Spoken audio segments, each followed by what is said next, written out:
नमस्कार दोस्तों, स्वागत है आपका ओरछा की पवित्र नगरी में। यह वही ऐतिहासिक और आध्यात्मिक भूमि है जहां भगवान श्री राम को राजा के रूप में विराजमान किया गया है।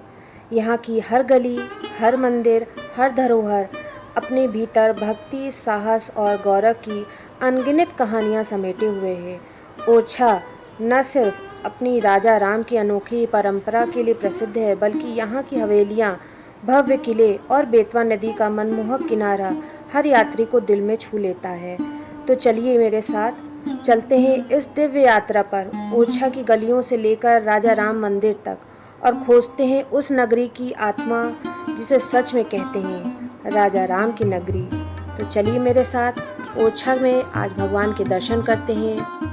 और साथियों, अगर आप मेरा चैनल अभी तक देख रहे हैं तो मेरे प्रोत्साहन के लिए मेरे चैनल को सब्सक्राइब करिए, लाइक करिए। तो चलिए ओरछा शहर को देखते हैं। सबसे पहले हम यहाँ पे आए हैं ओरछा किले में। ओरछा किला सुबह 9 बजे से इसका ओपनिंग हो जाती है और यहाँ पे हम लेंगे टिकट। और यहाँ पे रात में लाइट शो भी होता है जिसकी आप डिटेल देख सकते हैं। बहुत ही सुंदर ये ऐतिहासिक फोर्ट है। तो चलिए यहाँ चलते हैं और यहाँ पे हमने ले लिया है गाइड जो हमें यहाँ का पूरा डिटेल्ड में समझाएंगे। इस जगह का नाम है ओरछा। ओरछा का जो मतलब होता है वो फिडन किले से छुपी हुई है। ये जो डायनेस्टी है बुंदेला डायनेस्टी है। बुंदेला जो थे वो राजपूत और हिंदू महाराजा थे।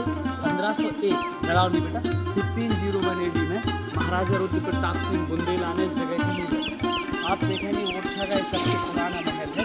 इस महल का नाम है राजा महल। 1501 से लेके 1531 तक, ये वाला, हाँ, 1501 से लेके 1531 तक उन्होंने बनवाया। उनके दो बेटे हुए भारती चंद और महाराजा मधुकर शाह। तो ये जो महल आप देख रहे हैं 16th सेंचुरी का है। और जो ऊपर जो महल आप देख रहे हो जहांगीर महल, अकबर का बेटा जहांगीर जब ओरछा विजिट करने के लिए आया तो जहांगीर इसको हम पब्लिक ऑडियंस हॉल कहते हैं। दीवाने राजा का जो सिंहासन है वो एक कोने में लगाया गया है। यहाँ पे सामने आप देखें, नॉर्मली आप जब भी आप देखेंगे कि राजा का जो सिंहासन है सेंटर पे लगाया गया है, बट यहाँ पे कोने में लगाने का रीज़न ये है कि जब राजा किसी के साथ न्याय करे तो उसका चेहरा देख के न्याय ना करे कि he is my friend, he is my family member. जब भी आप कभी भी दीवाने आम देखेंगे तो आप देखेंगे राजा का जो सिंहासन है वो सेंटर पे लगा है। ये राजा महल का पहला वाला पार्ट, इसको हम पब्लिक ऑडियंस हॉल कहते हैं दीवाने आम।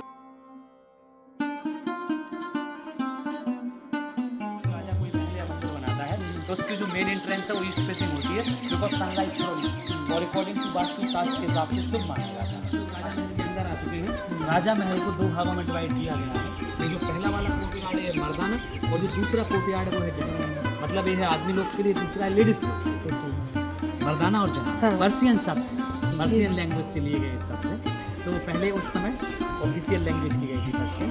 सामने आप देख करते थे राजा से बातचीत करने के लिए यहाँ पे आते थे। ये राजमहल का तीसरा गेट है। अंडरग्राउंड सीक्रेट पासेस है। मान लो अगर कोई शत्रु सेना राजा के ऊपर हमला करती है तो राजा यहाँ से निकल जाएगा एक सुरक्षित स्थान पर। इस प्लेटफॉर्म को कहते हैं सिंहासन। राजा के मरने के बाद नया राजा राजधानी राजगप्सी के यहाँ पर होगा। इस तरह से जो आप आज देख रहे हैं राजपूताना आर्किटेक्चर, लोहे की रिंग है पर्दे टांगने के लिए। हर जगह गेट नहीं लगाते थे, पर्दों से कवर्ड कर देते।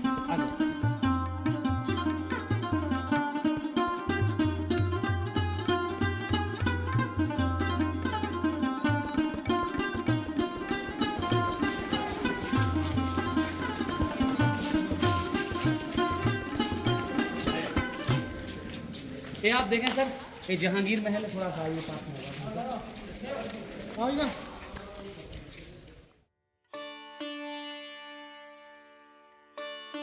गाइड ने हमें बहुत अच्छे से डिटेल्ड में समझाया है।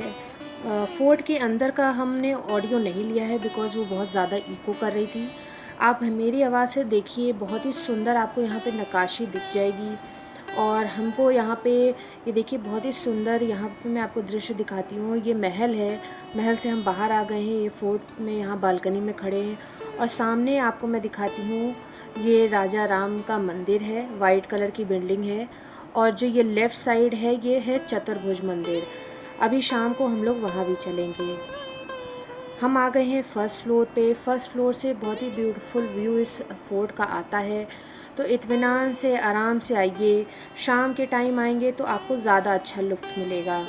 ज़्यादा अच्छा व्यू आता है इससे। तो हम यहाँ पे पूरा फोर्ट दर्शन करेंगे, उसके बाद चलते हैं श्री राम के दर्शन करने। इस टाइम दोपहर में कपाट बंद थे, इसलिए हम दर्शन नहीं कर पाए। हम शाम को आएंगे दर्शन करने। ये राजा राम का मंदिर है और लेफ़्ट साइड है चतुर्भुज मंदिर, जो ओरिजिनल पहले यहीं रखना था मंदिर को। इसकी कहानी मैं आगे आके आपको मैं सुनाती जाऊंगी, क्योंकि अयोध्या में तो राम है, बट यहाँ पे राजा को क्यों माना जाता है राम को, ये आगे आके मैं आपको कहानी सुनाती जाऊंगी। सबसे पहले आइए यहाँ चलते हैं। ये चतुर्भुज के पास ही, मंदिर के पास, ये आपको छतरियाँ मिल जाएंगी। छतरियाँ बेसिकली जो पुराने राजा थे, यहाँ बुंदेलखंड के जितने भी राजा थे, उनको यहीं पे रखा जाता था। सामने बेतवा नदी में उनको जला दिया जाता था और उनके स्मारक के रूप में इन छतरियों को बनाया गया है, जो कि बहुत ही सुंदर है। शाम का टाइम हो रहा था, पीली पीली रोशनी पे ये पीली वाली बिल्डिंगों में लाइट पड़ रही थी, जो कि बहुत ही अद्भुत लग रहा है। आइए अंदर चलते हैं। पूरा जो ये छतरियाँ हैं, इसमें पूरी ग्रीनरी दे रखी है। शाम के टाइम आए या विंटर्स में आए तो आपको यहाँ बहुत ही आनंद मिलेगा।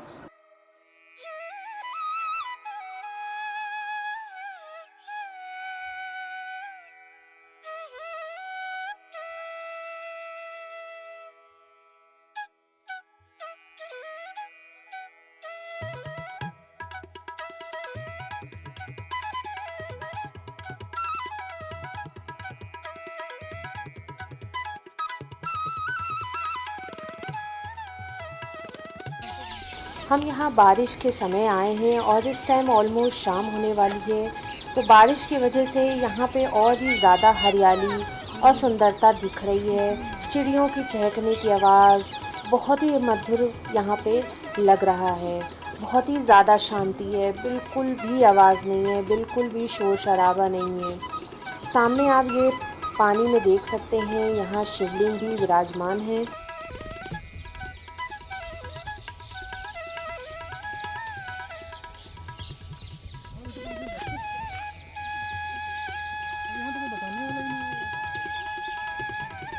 इन छतरियों के आगे आप बेतवा नदी को देख सकते हैं। यहाँ पे बोट राइड होती है और शाम को यहाँ कभी कभी कुछ जगहों पे कुछ टाइम में यहाँ प्रोग्राम भी होते हैं।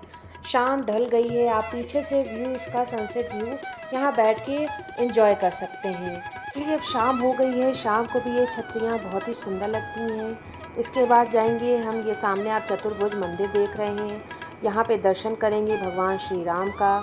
यहाँ की कहानी इस प्रकार है कि 16वीं शताब्दी के जो राजा थे मधुकर शाह, वो भगवान कृष्ण के भक्त थे, और जो रानी थी कुंवर गणेश, वो राम की भक्त थी। तो दोनों में विवाद हुआ कि कौन वास्तव में श्री राम को यहाँ ला सकता है।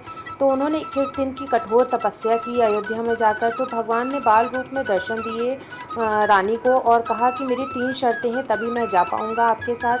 तो उन्होंने कहा कि पहली शर्त है कि मैं एक ही राजा रहूँगा, इसके अलावा और कोई दूसरा राजा नहीं रहेगा। और दूसरा शर्त थी कि मैं जहाँ भी रख दिया जाऊँगा मैं वहीं स्थापित हो जाऊँगा। और तीसरा ये था कि उन्हें नंगे पैर कुछ निश्चित समय में कुछ साधुओं के साथ लेकर आना पड़ेगा। तो ये 3 शर्तें थी और रानी ने मान ली। जब रानी ने लेके आई तो ये जो आप मंदिर देख रहे हैं, ये पहले वास्तविक में रानी महल था। तो रानी अपना मूर्ति लेके आई और इन्होंने यहीं स्थापित कर दी। तो भगवान को यहीं विराजमान करना पड़ा, उनको फिर उठाया नहीं गया, कोई उठा नहीं पाया। तो ये थी राजा राम की कहानी, राजा राम मंदिर कैसे बना। और इस कहानी से आज भी ये स्थापित होता है कि आज भी कोई भी नेता, कोई भी आ जाए तो यहाँ पे राजा ही राम हैं, राम ही राजा हैं, उसके अलावा और कोई नहीं राजा है।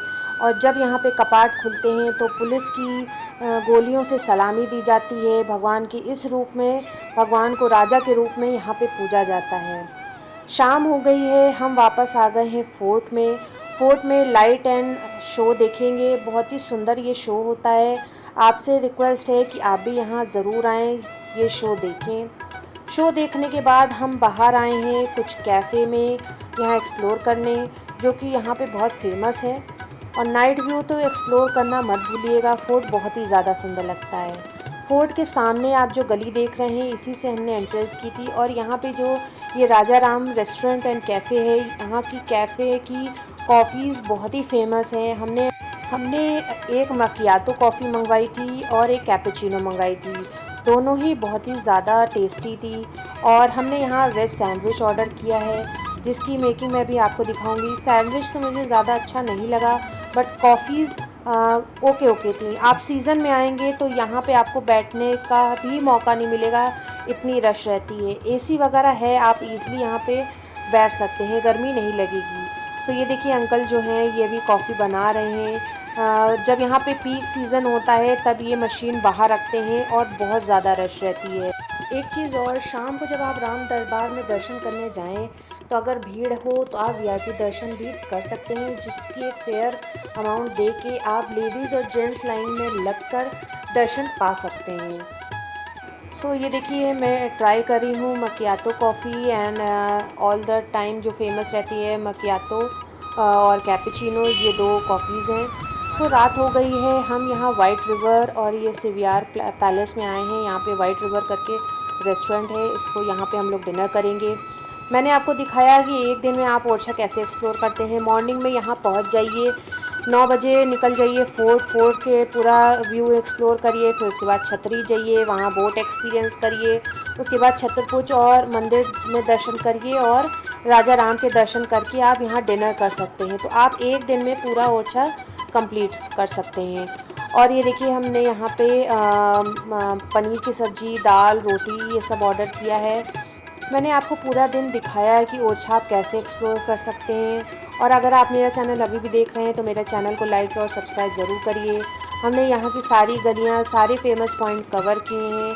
तो मैं आपसे भी रिक्वेस्ट करती हूँ कि आप यहाँ आइए, ग्वालियर और ओरछा आए और राजा राम के मंदिर के दर्शन करिए। तो चलिए आज का डिनर यहीं फिनिश करके इस ब्लॉग को यहीं एंड करते हैं। See you in next blog. Till then bye bye.